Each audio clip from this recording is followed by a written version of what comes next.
할렐루야. 지난 주간 안녕하셨습니까?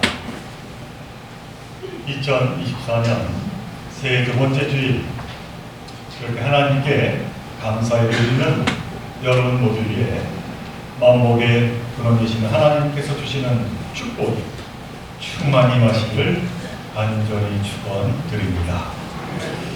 새해를 맞이한 지 2주가 지났습니다마는 여러분들의 마음은 어떠십니까? 희망에 차 있으십니까? 아니면 여전히 마음이 무거우십니까? 우리가 살다 보면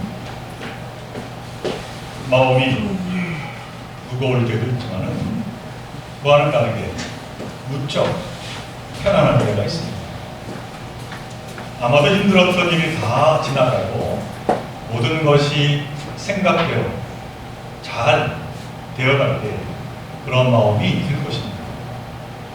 하는 일, 하는 사업도 잘 되고 자식들도 잘 되고, 그러니 얼마나 감사한 일이겠습니까? 그러나 우리 인간은 참으로 복잡 미묘합니다. 그래서 큰 문제 없이 이처럼 순조로운 때도 왠지 불안함을 느끼며 살아갑니다. 편안한 이 상황이 어느 순간에 불행으로 변할지도 모른다 라고 하는 그 막연한 불안감이 우리를 근심하게 한다 라고 하는 사실입니다. 혹시 자신이 기억하지 못하는 잘못이나 또는 죄가 있는 것은 아닌가 하고 말이죠. 구약 성경에 이 같은 인물, 그 중에 대표적인 인물이 욥이었습니다. 욥은 흠이 없고 정직하였으며 하나님을 경외하며 악을 멀리하는 사람이었습니다. 그래서 그는 하나님께로부터 큰 축복을 받았습니다. 물질적으로나 가정적으로 그래서 행복했습니다. 그 7 아들은 저마다 생일이면 자기 집에서 잔치를 베풀고 누이들도 오라고 해서 함께 음식을 먹곤 했습니다. 참으로 행복한 가정이요 행복한 나라를 이루었습니다. 그런데 욥은 잔치가 끝난 다음 날에는 의뢰 아침에 일찍 일어나서 자식들을 생각하면서 그들을 깨끗하게 하고 자식의 수대로 번제를 드렸다, 그렇게 성경은 말합니다.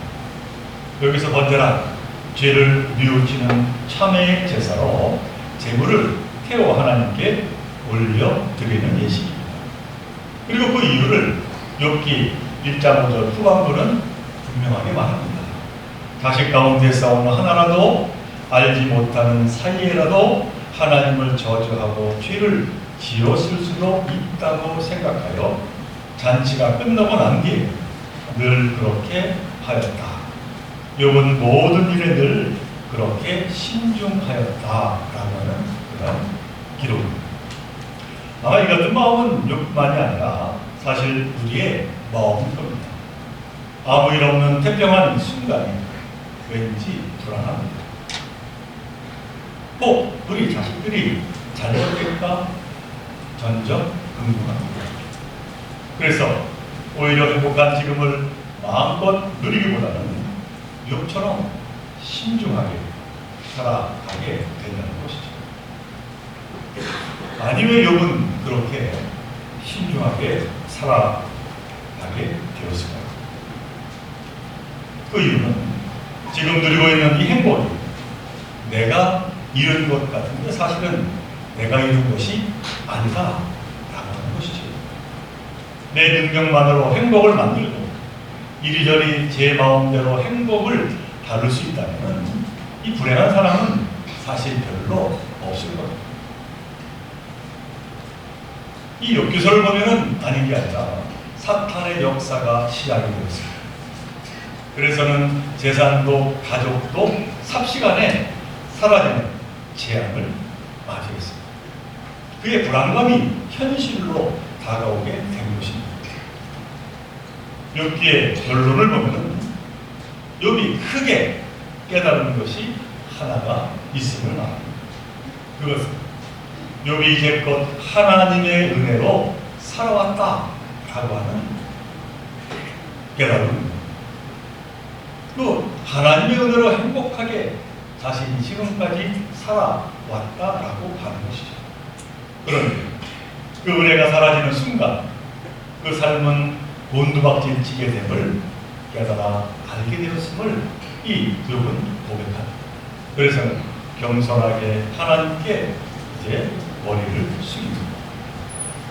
바로 그 같은 순간을 오늘 우리가 함께 읽은 시편 30편 7절에서 시인은 이렇게 탄식을 하고 있습니다.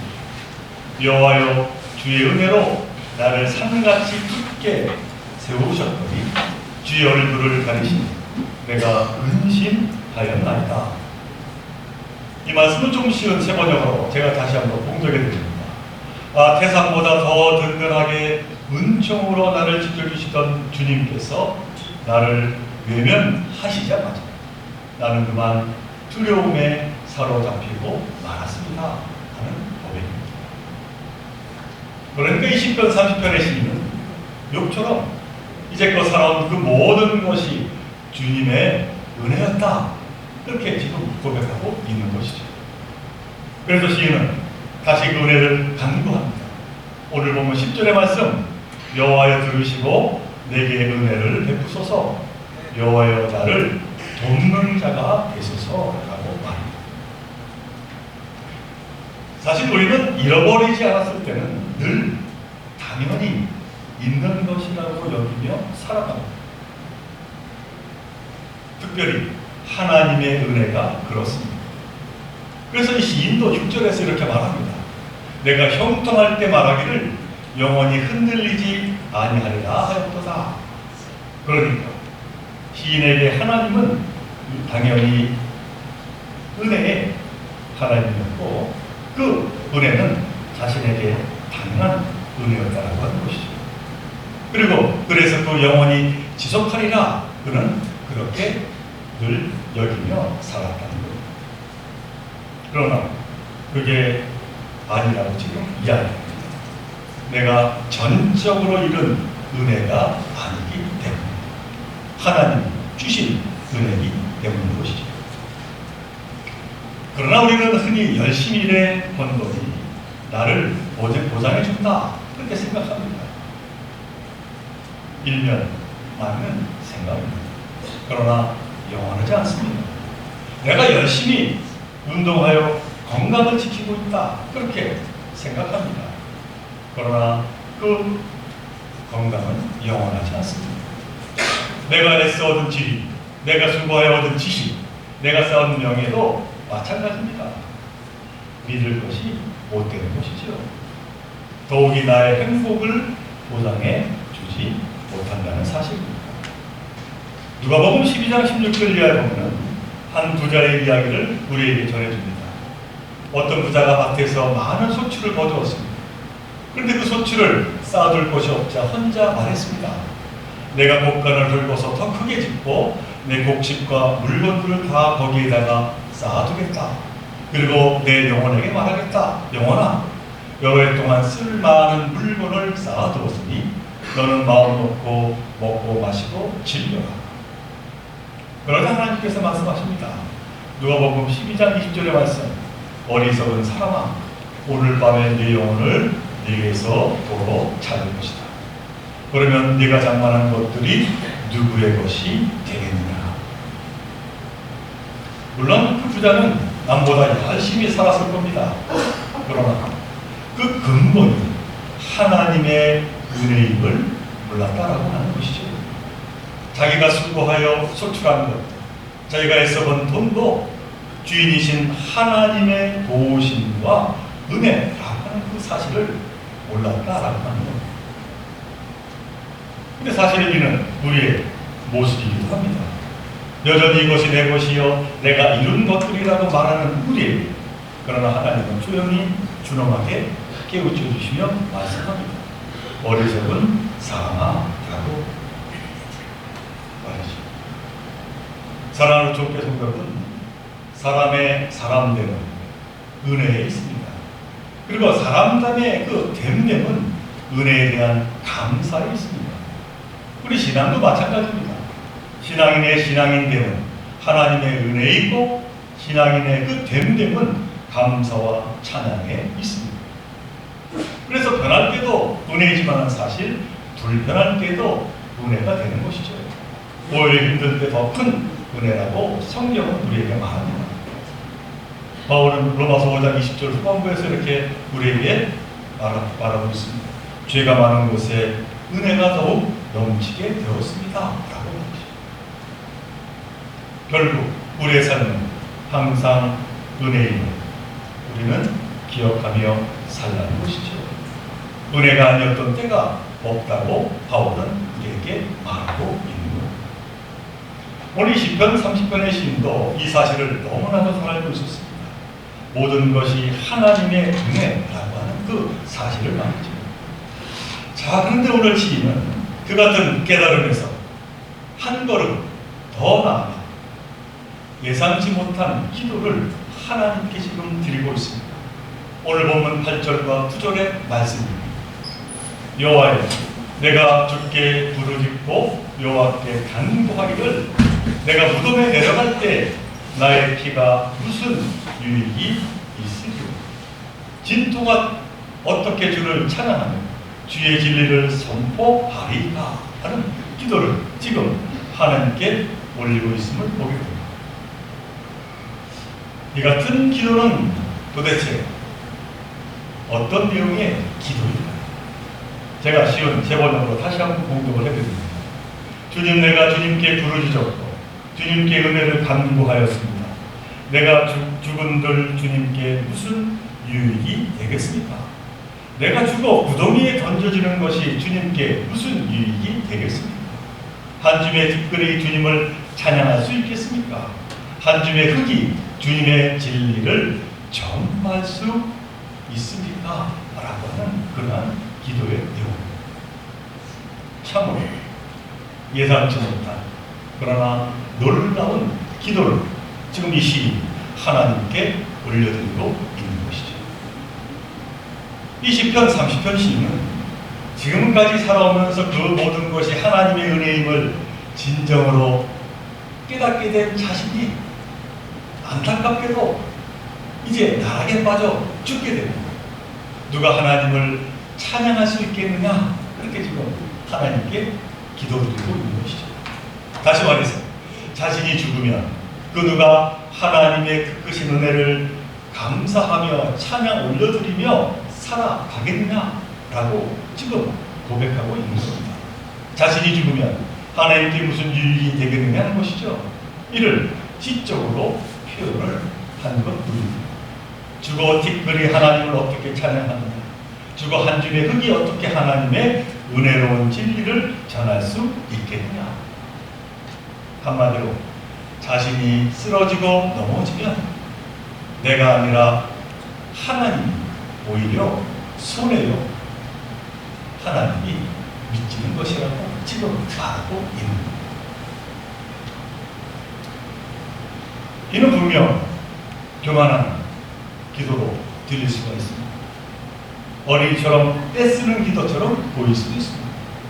그러나 한편으로는 하나님을 흔드는 놀라운 기도가 아닐 수가 없다라고 하는 것이죠. 이 같은 제목의 기도를 여러분이 지금 하나님께 드린다 생각을 한번 해보시기 바랍니다. 이렇게 말합니다. 하나님, 제가 지금 이렇게 힘들게 살아야 되겠습니까? 제가 넘어지고 좌절하면 누가 손해입니까? 부족하지만 믿음을 가지고 열심히 지금 살고 있는데 제가 주님 말씀에 순종하며 애쓰는 것을 주님도 아시는데 그런 제가 힘들게 살아가게 된다면 주님께 무슨 유익이 되겠습니까? 오히려 손해가 아닙니다. 그러니 저를 일으켜 주십시오. 저에게 힘을 주십시오. 그렇게 하지 않으면 하나님은 정말 손해를 보시는 겁니다. 이렇게 지금 하나님께 교만한 기도 같지만 그러나 흔드는 기도를 지금 올려드리고 있는 것입니다. 오늘 시편 30편의 제목에 보면 이 다윗의 시 라고 제목이 되고 있습니다. 그러니까 이 시는 다윗이 지은 시라고 하는 것이죠. 그런데 분명한 것은 이 시는 다윗의 신앙을 담고 있는 그러한 기도의 시라고 하는 사실입니다. 자, 그렇다면 이 다윗이 누굽니까? 하나님께서 택함받은 이스라엘 왕입니다. 그런 왕 다윗이 바로 이러한 마음으로 그리고 이러한 신앙으로 하나님께 담대하게 기도하며 나라를 다스리고 자신의 삶을 세워 나갔다라고 하는 사실인 것이죠. 사실 이 다윗만큼 큰 죄를 지은 사람도 흔치 않습니다. 그는 충성스러운 부하 우리아의 아내 바세바를 빼앗았습니다. 그리고 부하 우리아를 그만 전쟁에 나가 죽게 합니다. 그로 인해 다윗은 크게 징벌을 받게 됩니다. 사랑하는 아들이 그만 목숨을 잃는 그러한 징벌까지 받게 된 것이죠. 그러나 다윗은 다시 일어섭니다. 어떻게 그가 일어서게 되었을까요? 바로 이러한 기도, 이러한 신앙 때문이다. 우리는 생각해 볼 수 있습니다. 자신이 아니면 누가 하나님의 영광을 드러내며 살 수 있겠느냐? 라고 하는 믿음의 고백인 것이죠. 그래서 당당합니다. 뻔뻔하기까지 합니다. 그러나 담대합니다. 자, 그렇다면 이 같은 신앙이 어디에서 나오게 된 것일까요? 조금 전에 말씀드렸습니다만 자신의 모든 것이 하나님의 은혜임을 그는 정말로 깨달아 알았기 때문입니다. 그리고 더 나아가서 하나님은 단지 경배드리는 대상이 아니라 그 누구의 하나님이 아니라 바로 나의 아버지 되시는 하나님을 깨닫고 이를 의심치 않았기 때문인 것이죠. 그러므로 그 은혜가 너무나 크게 이 같은 진리를 그 누가 아닌 자신이 전해야 한다라고 감히 하나님께 기도드리게 된 것입니다. 이것이 곧 자신의 사명이라는 것이죠. 그런 이 같은 기도는 결코 자신만을 위한 기도가 아니요 사심 가득한 기도는 아니라는 것이죠. 그래서 시인은 이 시인 다윗은 이어서 이렇게 담대하게 또 하나님께 고합니다. 10절의 말씀, 여호와여 들으시고 내게 은혜를 베푸소서, 여호와여 나를 돕는 자가 되소서. 사랑하는 조국교 성도 여러분, 사실 이 같은 다윗의 기도는 어느 특정한 사람의 기도가 아니라 바로 저와 여러분의 기도가 되어야 될 줄로 믿습니다. 하나님을 위해서, 하나님의 유익을 위해서 나에게 은혜를 베풀어 달라고 당당하게 기도드리는 저와 여러분 되시기를 간절히 바랍니다. 네. 자, 그러다 이 기도의 결말이 어떻게 되었습니까? 이렇게 담대하게 기도한 이 다윗의 기도를 하나님은 어떻게 들어주셨을까요? 오늘 본문 11절의 말씀입니다. 주께서 나의 슬픔이 변하여 내게 춤이 되게 하시며 나의 베옷을 벗기시고 기쁨으로 띄우셨나이다. 세 번역으로 다시 한번 공독합니다. 주님께서는 내 통곡을 기쁨의 춤으로 바꾸어 주셨습니다. 나에게서 슬픔의 상복을 벗기시고 기쁨의 나들이 옷을 갈아 입으셨습니다. 이렇게 지금 고백하고 있습니다. 이는 무슨 고백입니까? 하나님 자신의 기도를 들어주셔서 통곡이 통곡으로 끝이게 한 것이 아니라 기쁨의 춤을 추게 해 주셨다는 것이죠. 그리고 이어서 그것을 옷으로 비유합니다. 슬픔의 상복을 벗기시고 기쁨의 나들이 옷을 갈아 입히셨다라고 말합니다. 이 성경에서 옷은 그 사람의 인격과 신분을 뜻합니다. 그렇게 창세기 3장 21절에 보면은 하나님은 아담과 하와의 채로 그들을 에덴에서 쫓아낼 때도 그들에게 가죽옷을 만들어 입혀주셨음을 기록하고 있습니다. 근데 여기서 이 가죽옷이란 그 당시에 너무나도 귀한 신분을 나타내는 옷이었습니다. 그것도 하나님이 손수 만든 거룩한 옷이라고 하는 것이죠. 아담과 하와가 비록 죄를 지었지만 그러나 여전히 그 둘은 하나님이 지은 너무나도 귀하고 소중한 존재라고 말씀하고 있는 거죠.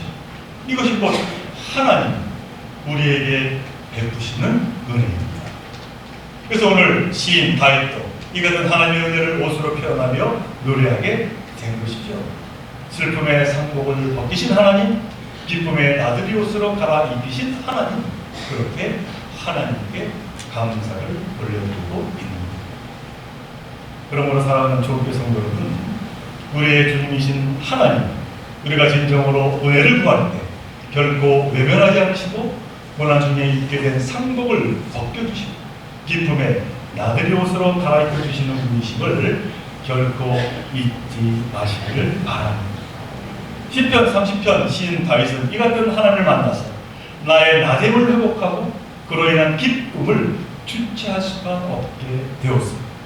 그래서 그는 다시 한번 하나님께 감격의 찬양을 올려드립니다. 오늘 본문 마지막 절 12절의 말씀, 이는 잠잠하지 아니하고 내 영광으로 주를 찬송하게 하시니 여호와 나의 하나님, 내가 주께 영원히 감사하리라. 사랑하는 조국의 성도 여러분, 바라기는 다윗처럼 이 같은 고백의 기도를 올려드리시기를 바랍니다. 하나님의 기쁘신 은혜를 늘 기억하며 우리가 바라는 것보다 더 좋은 것으로 축복하시는 하나님께 내가 주께 영원히 감사하리라 찬양하며 날마다 기쁨의 삶을 이루어가시길 주님 이름으로 간절히 축원을 드립니다. 우리 함께 기도드리는 사랑의 하나님, 오늘 다윗 시인의 기도의 말씀을 통해서 다시 한번 우리에게 깨달음을 더해 주시온 참으로 감사를 드립니다. 우리의 삶은 그 모든 것이 하나님의 은혜가 아닌 것이 없음을 다시 한번 저희들 깨달아며 살아가는 자를 되게 하여 주옵소서. 그리고 더하여서 그 은혜를 나만 누리는 것이 아니라 그 은혜를 많이들에게 전하며 함께 하나님께 감사와 찬양을 올려드리고자 하는 그 귀한 삶을 감당하는 저희들 모두가 되게 하여 주옵소서. 우리 좋은 교회가 그와 같은 은혜 넘치는 교회가 되게 하여 주시고 하나님의 은혜를 온전히 증거하는 참 믿음의 공동체로 하나님께서 축복하여 주옵소서. 이 모든 것 간절히 바라올 때마다 우리 주 예수 그리스도 이름으로 감사 기도드리옵나이다.